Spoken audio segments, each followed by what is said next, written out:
MP Vemireddy Prabhakar Reddy ఆయన సతీమణి ప్రశాంతి రెడ్డి టీడీపీలోకి రావడం శుభపరిణామమని టీడీపీ అధినేత చంద్రబాబు అన్నారు. నేడు నెల్లూరు సభలో ఆయన మాట్లాడుతూ రాజకీయాల్లో సంపాదించాలని దుర్మార్గపు పనులు చేయాలనే ఆలోచన వారికి లేదన్నారు. వీపీఆర్ లాంటి వారు రాజకీయాల్లో ఉండటం అవసరమన్నారు. సొంత డబ్బు ప్రజలకు ఖర్చు పెట్టే మనస్తత్వం వీపీఆర్దని చంద్రబాబు కొనియాడారు.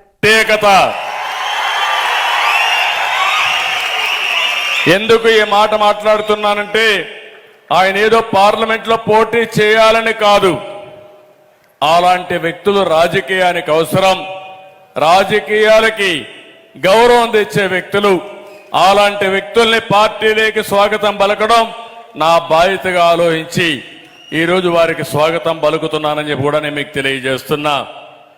ఈరోజు ఇంకొక పక్క ఈ జిల్లాలో చూస్తే అమరజీవి పొట్టి శ్రీరాములు గారు పుట్టిన గడ్డ ఈ నెల్లూరు జిల్లా.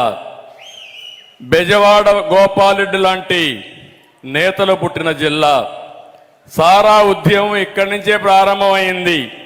దూబగుంట రోసమ్మ గారు పుట్టిన జిల్లా.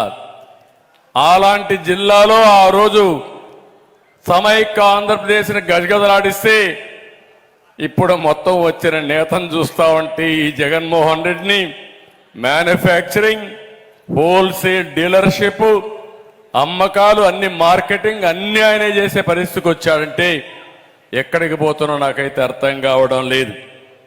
రాష్ట్ర రాజకీయాల్లో సింహపురి రాజకీయాలు ఎప్పుడూ ప్రత్యేకమే. ఇక్కడ నేతలు ఎంతో ఆత్మ గౌరవంతో బతుకుతారు, ఆత్మాభిమానంతో ముందుకు పోతారు. అందుకే మీరు అలాంటి నేతలు ఈరోజు చూస్తే రాష్ట్రంలో నాకే అర్థం కావడం లేదు. నాలాంటి 45 సంవత్సరాలు రాజకీయాలు చేసి సమైక్య ఆంధ్రప్రదేశ్లోని 9 సంవత్సరాలు ఎవ్వరికీ దక్కని గౌరవం నాకు దక్కింది.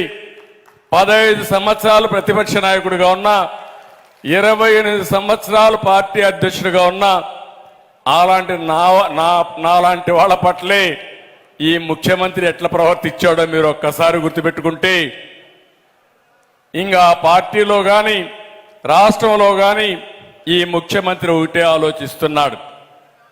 మనం అందరం బానిసలం, ఆయన ఒక్కడే రాజు, రారాజు.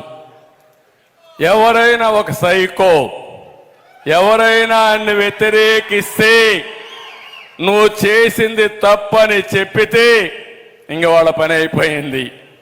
అదే అయ్యింది పాపం ఆనం రామనారాయణ రెడ్డి గారు. మనం చేసే విధానం తప్పు, కరెక్ట్ కాదని ఒక మాట అన్నాడు. అప్పటి నుంచి ఆ నియోజకవర్గంలో ఆయనకి ఏ పనులు చేయలేదు, మీటింగ్లు కూడా పిలవలేదు. ఈరోజు మన కోటమిరెడ్డి శ్రీధర్ రెడ్డి గారు, సార్ మీరు చేసేది కరెక్ట్ కాదు, పనులు కరెక్ట్ కాదని ఒక మాట అంటే వేధించి వెంటాడితే నువ్వేం చేస్తావో చెయ్యి, దానికంటే బలంగా తయారవుతానని కోటమిరెడ్డి శ్రీధర్ రెడ్డి సవాలుగా ముందుకు పోయాడు.